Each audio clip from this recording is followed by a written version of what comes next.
Well, it's the night after the Oscars, and boy, what a show that was. I don't really do award shows, like they're not my thing, but I really loved this year. They did a really good show, and 2012 was a great year for movies, let's be perfectly honest. This was a huge year for film. I'm going to do a quick rundown and my general thoughts. I'm not going to be here too long, or at least I hope I'm not going to be here too long, but I'm just going to do a general blow-by-blow of what I thought, and, you know, go from there. First off, Seth MacFarlane.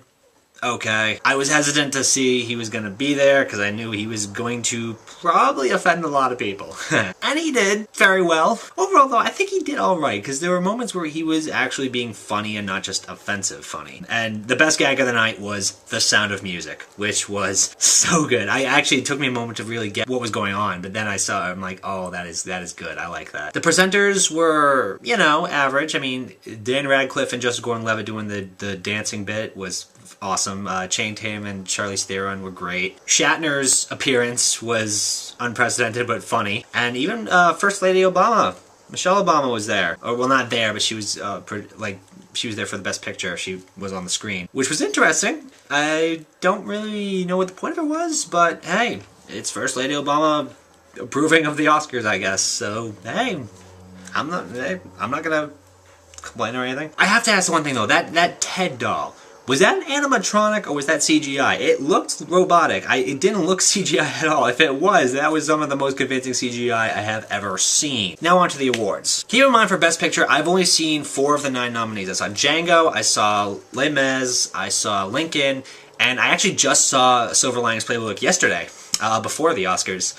So I've only seen 4 of them. I haven't seen any of the others, but Argo won Best Picture, which I guess a lot of people saw coming. I didn't. Argo, that was a bit of a surprise to me.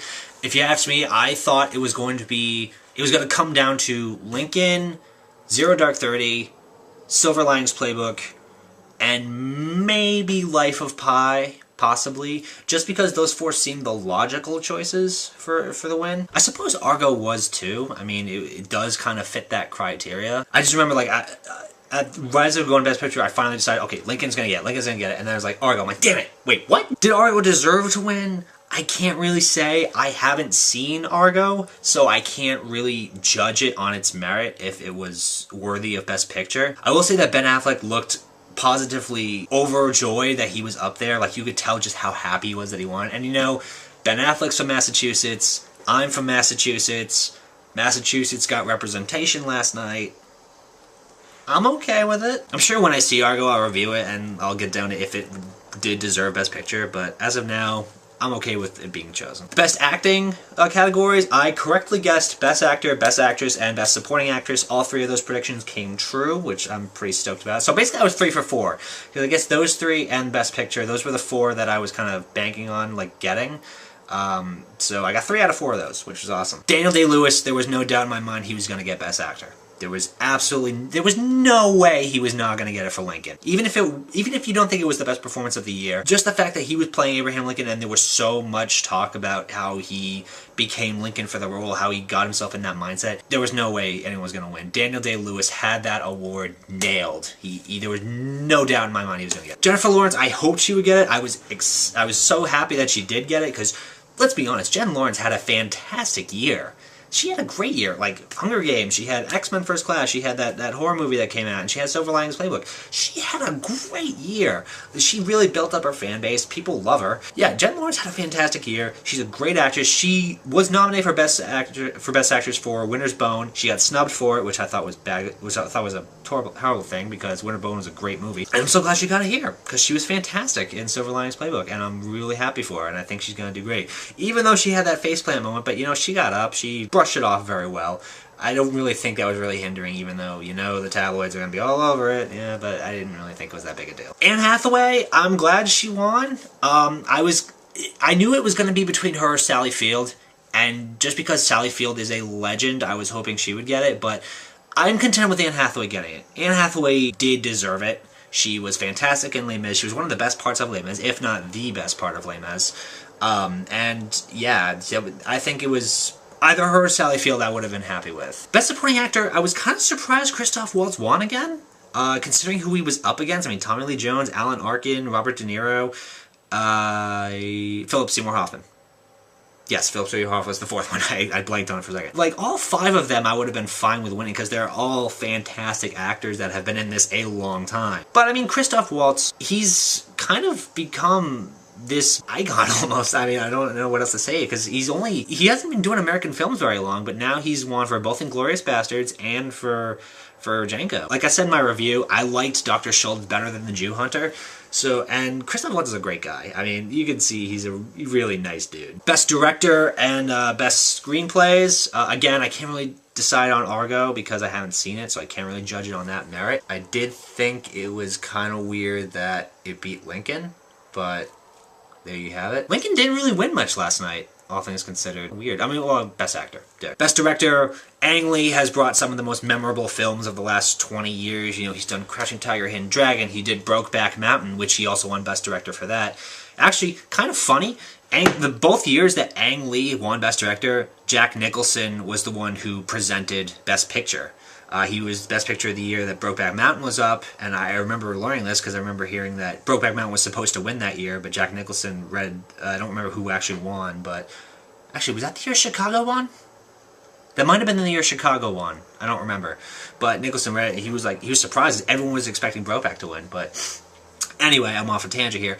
Ang Lee has brought some memorable films. Life of Pi looked amazing from what I saw of it. I'll have to actually sit down and watch it, but Ang Lee obviously is a very good director, very talented director. He brings great work, and I think he deserved it. Best Original Screenplay, Tarantino. I mean, I've said this time and again, Tarantino is a master of writing characters and dialogue and story, and he's just fantastic with it. And even though I still say Django is not his best work, I will say that as of original screenplays, he deserved to win that. And my favorite moment of the night, one of my favorite moments of the night was when he said that this was the year of the writers. I love that man so much for saying that. Like, that was great. The best animated films, I mean, considering the hype that surrounded Brave and Paperman, they both seem the logical choices, because Brave got a ton of hype leading up to it. It's still one of the most talked about anime films. Paperman, so many people have been going on about Paperman and how good it is and how impressive the artwork is. So really, I wasn't surprised that they both won. Amour won Best Foreign Picture, which for me kind of makes up for it not winning Best Picture, because at least it won in the foreign film category. So, you know, you really can't fault it there. That's a pretty good deal. The documentary choices, I'm not entirely sure if I agree with with the ones they picked, considering that the other ones in the category looked way more interesting. But having not seen any of them, I guess I really can't fault them too much. Adele wins for Skyfall. We saw that coming. Adele is another woman who has had a fantastic year in terms of, you know, popularity, you know, singles, all that. That song is so totally James Bond. Even though I'm not a James Bond guy, that was such a so totally James Bond music that it definitely fit the mood of the movies, and she was great. Adele's a fantastic singer, we all know that. The Hobbit was only nominated for like 2 or 3 categories and won none of them, which admittedly makes sense, because everything in The Hobbit was stuff we saw 10 years ago. And the Oscars, the current day Oscars, are for presenting newer stuff. I don't really know where I'm going with this. Hobbit, it's just, as fresh as it is, and as great a story as it is, it's still Tolkien's world, it's still Peter Jackson, it's still stuff we've already seen before. Overall, I'm not an Oscars guy, but I really liked this award show. I think it was pulled off very well. I think the categories, for the most part, were rightly deserved. McFarlane did a good job, despite the tasteless boob song at the beginning, which we all knew he was going to offend people with, and rightly so. Tumblr is all in an uproar about it. Anybody who went in there thinking McFarlane wasn't going to make some kind of sexist joke is lying to themselves, or is just a complete idiot. I thought the performances were great. I thought everything was great, really. I mean, they did a great job this year. I will say that. And I'm looking forward to 2013 and see what kind of films are coming out this year, because hopefully it will be as good of a year. Maybe. We'll see. So that's my thoughts. I thought everything was very good. What did you guys think? Did you guys, I mean, obviously so many people have so many different opinions over what should have won Best Picture or anything like that. Let me know what you think, because I'm kind of curious. But yeah, that's about it for me. I'm going to go now. Peace out. If you enjoyed this video, give it a like, a favorite, subscribe to the channel, post it on Facebook, Twitter, Tumblr, Google+, Reddit, something awful, spray paint on buildings, make a flag of it, get it tattooed in your forearm, get it branded into your forehead. This is SickSlickProductions saying keep the spirit of the movies alive.